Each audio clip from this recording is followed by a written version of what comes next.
नमस्कार मित्रों, आज आप लोगों के बीच हिंदी में सर्वनाम लेकर के आए हैं। जो क्लास 10, 12 या कंपटीशन का कोई भी एग्जाम हो जो हिंदी से संबंधित क्वेश्चन पूछता हो, तो वहाँ से सर्वनाम से क्वेश्चन भी देखने को मिलता है। चलिए आज आप लोगों को सर्वनाम पढ़ाते हैं। सर्वनाम, आप पहले ही सर्व से समझिए। सर्व मतलब होता है सभी नाम। सर्व मतलब सभी नाम, जो सभी नामों के बदले आए उसे सर्वनाम कहते हैं। समझ गए होंगे? चलिए आप स्टार्ट करते हैं।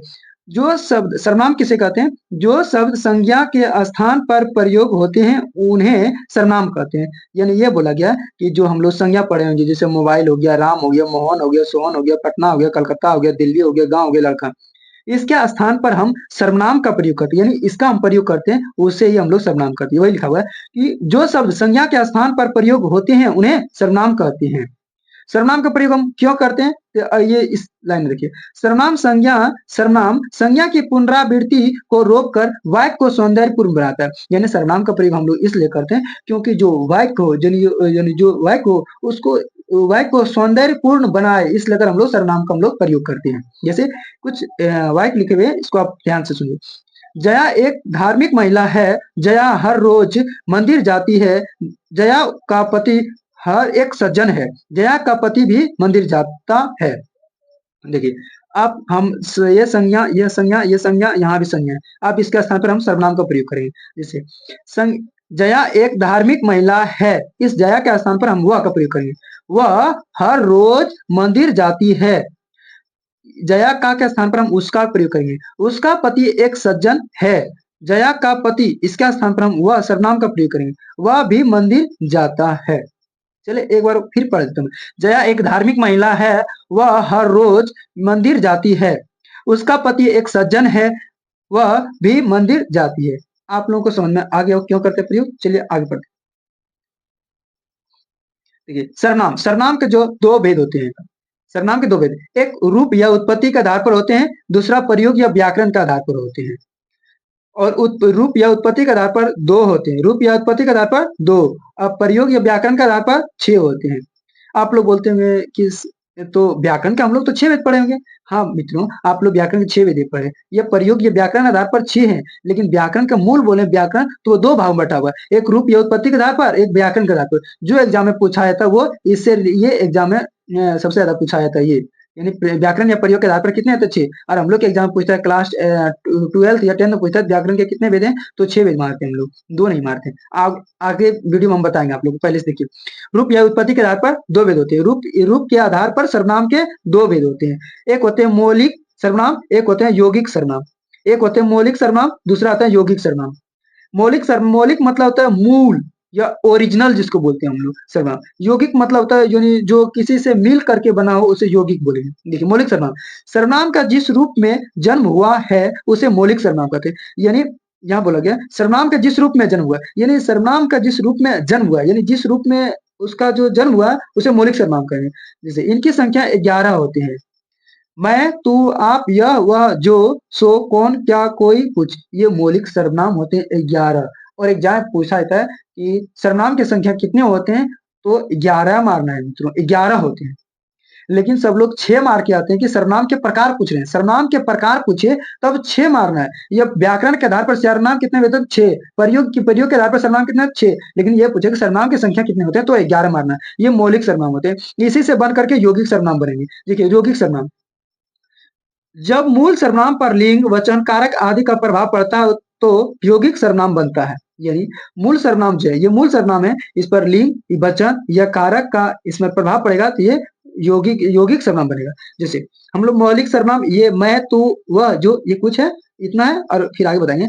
यौगिक सर्वनाम, यौगिक मतलब लिंग, अभी यौगिक मतलब समझे ना, यानी लिंग वचन कारक, इससे प्रभाव पड़ेगा आधार पर। जैसे मैं से क्या बनेगा? मैं, ये तो मौलिक है, इसके अब ये यौगिक बनेगा।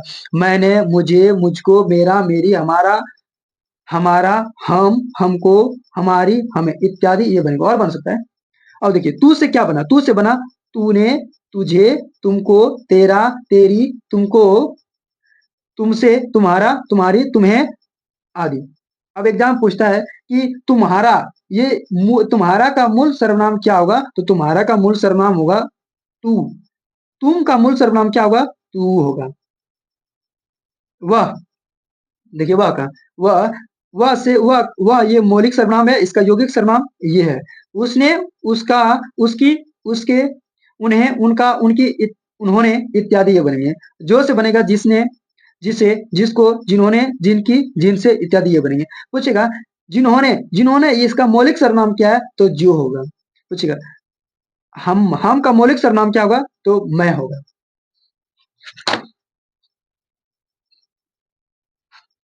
देखिए प्रयोग या व्याकरण के आधार पर 6 भेद होते हैं। प्रयोग या व्याकरण के आधार पर कितने भेद? 6 भेद, जो हम लोग पढ़ते हैं हर वक्त। ये 6 पुरुषवाचक सर्वनाम, नीचवाचक सर्वनाम, निश्चयवाचक सर्वनाम, अनिश्चयवाचक सर्वनाम, प्रश्नवाचक सर्वनाम, संबंधवाचक सर्वनाम। कुछ यहाँ समझ लीजिए। पुरुषवाचक में होगा यानी स्त्री या पुरुष का बोध होगा, पुरुषवाचक। नीचवाचक होगा स्वयं या खुद का बोध कराएगा तो वो नीचवाचक। निश्चयवाचक होगा यानी किसी निश्चितता का बोध होगा, उसे निश्चयवाचक। अनिश्चयवाचक जो निश्चितता का बोध ना हो उसे अनिश्चयवाचक। प्रश्नवाचक जो प्रश्न का बोध हो उसे प्रश्नवाचक। संबंधवाचक वो संबंध का बोध हो संबंधवाचक। देखिए पुरुषवाचक सर्वनाम किसे कहते हैं? पुरुषवाचक सर्वनाम किसे कहते हैं? पुरुषवाचक सर्वनाम, वाचक मतलब होता है का बोध कराने वाला, पुरुष मतलब होता है प्राणी, यानी प्राणी का बोध कराने वाला यानी पुरुषवाचक है इसका मतलब। यानी जिस सर्वनाम का प्रयोग स्त्री एवं पुरुष दोनों के लिए किया जाता है उसे पुरुषवाचक सर्वनाम कहते हैं। जैसे मैं, तू, आप, यह, वह। पूछेगा आप ये कौन सा सर्वनाम है? पुरुषवाचक सर्वनाम। मैं कौन सा सर्वनाम है? पुरुषवाचक सर्वनाम। वह कौन सा सर्वनाम है? पुरुषवाचक सर्वनाम। ये इस तरह से पूछ देगा निम्नलिखित में से पुरुषवाचक सर्वनाम का चयन करें। दे देगा मैं, कोई, कुछ, राम, कौन, ये दे देगा तो आप लोग को चुनना होगा मैं। देखिए अब वाक्य के अनुसार से हम लोग आप लोगों को समझाते हैं वाक्य। अब एग्जाम पूछा है तो जो एक कोई वाक्य दे देगा इसमें से बोलेगा इसमें से पुरुषवाचक सर्वनाम कौन सा है चयन करें, चुने। तो जैसे देखिए वाक्य दिया मैं पढ़ाई करते समय मोबाइल नहीं देखता, ये दे इस वाक्य में बोलेगा इस वाक्य में पुरुषवाचक सर्वनाम कौन सा है? तो अभी हम लोग पढ़े ना मैं, तो मैं हो जाएंगे। तुम हिंदी की कक्षा लेने सुबह शाम जाते हो, तो पूछेगा इन वाक्य में पुरुषवाचक सर्वनाम कौन सा है? तो तुम हो जाएंगे इस वाक्य में। यह तो बहुत तेज दौड़ता है, इस वाक्य में कौन सा हो जाएंगे? तो यह हो जाएंगे। आप कल मेरे घर आ जाना, इस वाक्य में कौन सा सर्वनाम है? आप। वह कल दिल्ली गया था, इस वाक्य में कौन सा सर्वनाम है? तो वह जो है वो पुरुषवाचक सर्वनाम है। आप, यह, तुम, मैं, ये पुरुषवाचक सर्वनाम। अब पुरुषवाचक सर्वनाम के कितने भेद बताए गए? तो 3 भेद बताए गए हैं। उत्तम पुरुष जिसको प्रथम पुरुष भी कहते हैं, मध्यम पुरुष आए वो ऐन पुरुष। उत्तम पुरुष बोलने वाला होता है, मध्यम पुरुष सुनने वाला होता है और ऐन पुरुष किसी तीसरे के विषय में जो बोला जाए उसे ऐन पुरुष कहते हैं। आज यहाँ दिखाते हैं।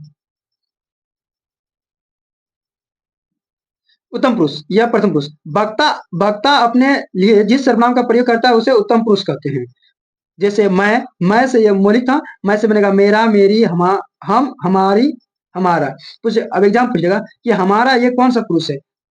उत्तम पुरुष, मध्यम पुरुष, ऐन पुरुष। तो ये मैं से बना है ये हमारा, तो मैं तो उत्तम पुरुष है, मैं से बना हमारा, ये हो जाएंगे। मध्यम पुरुष किसे कहते हैं? वक्ता श्रोता के लिए जिस सर्वनाम का प्रयोग करता है उसे मध्यम पुरुष कहते हैं, यानी सुनने के लिए जो प्रयोग करता है, बोलने वाला होता है और कोई जो सुनता है उसे मध्यम पुरुष कहते हैं। जैसे तू या आप, ये हो जाएंगे। इसका ये सब जो बना ब्रैकेट वाला ये यौगिक रूप है। तुम, तुम्हारी, तुम्हारा, आपका, आपकी इत्यादि हो जाएगी। अन्य पुरुष किसी का जिस सर्वनाम से वक्ता या श्रोता को छोड़कर अन्य, यानी यहाँ बोल रहा है वक्ता या बोलने वाला या श्रोता यानी सुनने वाला को छोड़कर, यानी ये दोनों को छोड़कर अन्य का बोध कराए यानी किसी तीसरे का बोध कराए उसे अन्य पुरुष कहते हैं।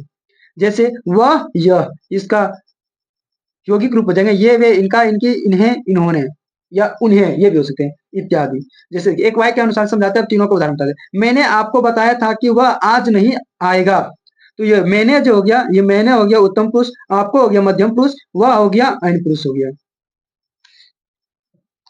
एक मित्र एक और बताते फिर आप लोगों को एक अगली वीडियो में लेकर के फिर उपस्थित होंगे आप लोगों के साथ।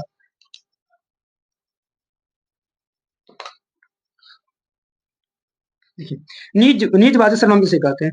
पहले हम लोग पढ़े थे पुरुषवाचक सर्वनाम, दूसरा नीचवाचक। नीच मतलब होता है अपना स्वयं या खुद का। जिस सर्वनाम का प्रयोग करता कारक स्वयं के लिए करता है उसे नीचवाचक सर्वनाम कहते हैं। जैसे आप ये हो जाएंगे, अभी आप लोग पढ़े होंगे पुरुषवाचक में आप पढ़े, और यानी आपका ये प्रयोग होगा तो हम समझाएंगे कैसे इसका आप ये निजवाचक होगा या पुरुषवाचक होगा, हम समझाएंगे आपको। देखिए आपका ये स्वयं, खुद, स्वतः या अपने आप, ये भी हो सकते हैं। पहले इसको देखिए, राजू इस कार्य को खुद करने वाला था, यानी कोई कार्य उसको अपने से करेंगे, यानी खुद, यानी स्वयं करेंगे। तो इस वाक्य में कौन सा सर्वनाम है? खुद, निश्चयवाद निजवाचक सर्वनाम कौन सा है? खुद करेंगे। तुम रहने दो, मैं आप चला जाऊंगा। देखिए यहाँ आपका प्रयोग हुआ है, आपका प्रयोग है, आपका प्रयोग बोलेगा सर कि इसमें निजवाचक है या पुरुषवाचक है, तो समझिए, यानी जहाँ आपका है ना, इसके स्थान पर आप स्वयं, खुद या स्वतः कर करके प्रयोग देखिए, पढ़िए।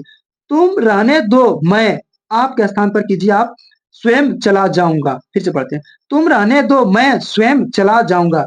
इस वाक्य को पढ़े तो किसी प्रकार का दिक्कत नहीं होगा। और उटपटांग जैसा लगेगा तो वो आपका जो होगा प्रयोग वो पुरुषवाचक होगा, और उटपटांग जैसा नहीं लगेगा, अच्छा लगेगा वाक्य पढ़ने में, तो ये यानी निजवाचक का हो जाएगा। तुम्हें वहां अपना काम स्वयं करना होगा। तो देखिए, यानी स्वयं, स्वयं तो निजवाचक है। मैं अपने आप दुकान पर चला जाऊंगा। देखिए अपने आप चला जाऊंगा, ये इतना हो गया। नमस्कार मित्रों, फिर आप लोगों के साथ इसके अगले पार्ट में, अगले वीडियो में आप लोगों के साथ मिलेंगे।